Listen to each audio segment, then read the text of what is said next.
अरुणाचल प्रदेश के तवांग सेक्टर में चीनी सैनिकों ने एक बार फिर वास्तविक नियंत्रण रेखा का उल्लंघन करने की कोशिश की, जिसको भारत के जांबाज सैनिकों ने नाकाम कर चीनी सैनिकों को वापस चीन की सेना में खदेड़ दिया। नमस्कार, मैं रवि गौतम, आप देख रहे हैं नमस्कार भारत।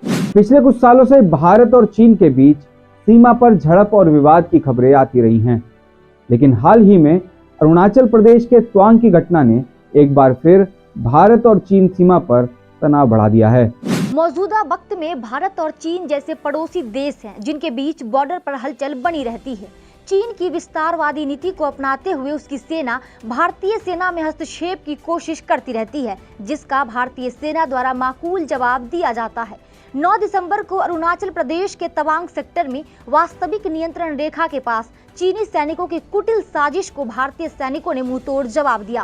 पिछले कुछ सालों में भारत और चीन के बीच सीमा विवाद की खबरें आती रही हैं, लेकिन 2014 में प्रधानमंत्री मोदी के सत्ता में आने के बाद नरेंद्र मोदी और चीनी राष्ट्रपति शी जिनपिंग के बीच 18 मुलाकातें हुई। प्रधानमंत्री 9 बार चीन का दौरा किए, तो उम्मीद की जा रही थी कि भारत चीन रिश्ते में एक नया मोड़ देखने को मिलेगा, पर लगातार चीन के साथ भारत के रिश्तों में उतार चढ़ाव ही देखने को मिल रहा है।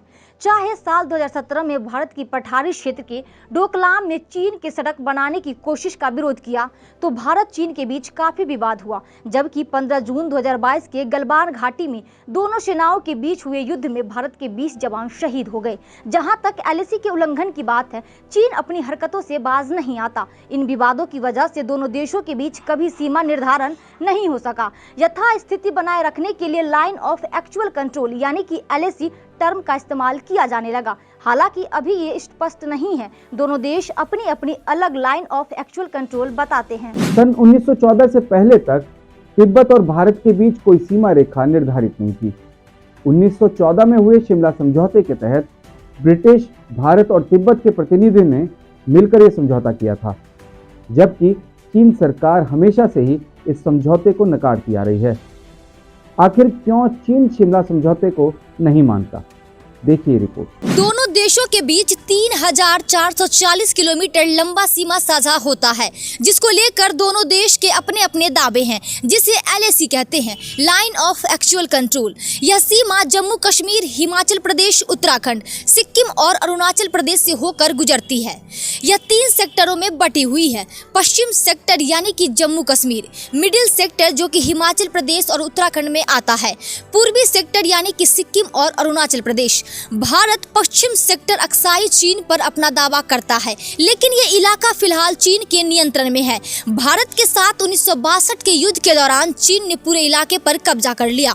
वहीं पूर्वी सेक्टर पर अपना दावा करता रहा है। चीन कहता है कि यह दक्षिण तिब्बत चीन का हिस्सा है। 1914 से पहले तक तिब्बत और भारत के बीच कोई सीमा रेखा निर्धारित नहीं थी।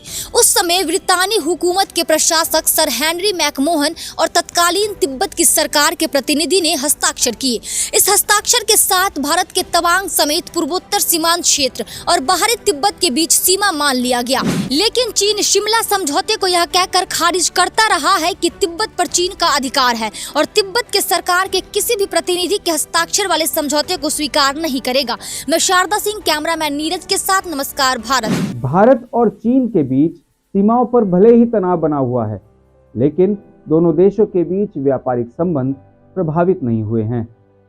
लेकिन फिर भी चीन की तरफ से लगातार भारत को उकसाने की कोशिश होती रही है और भारतीय सेना भी करारा जवाब देने से पीछे नहीं रही है।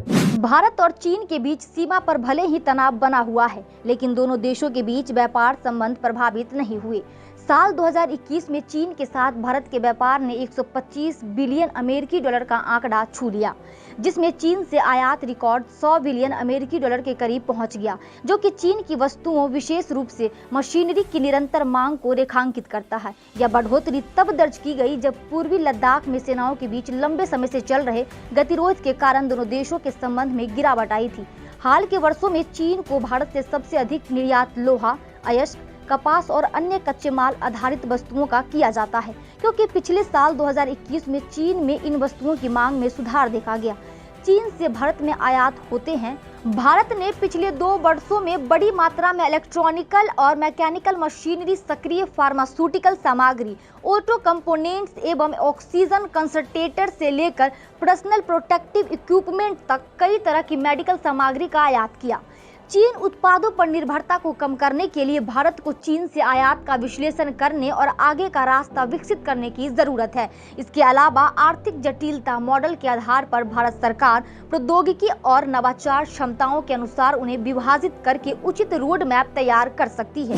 अब देखना यह है कि दोनों देशों के बीच का तनाव कम होता है या नहीं, या फिर आने वाले समय में यह तनाव बड़ा रूप तो नहीं ले लेगा। ऐसे ही इंफॉर्मेटिव वीडियो को देखने के लिए बने रहिए नमस्कार भारत के साथ। अगली वीडियो में फिर मुलाकात होगी एक नए मुद्दे के साथ। तब तक के लिए नमस्कार।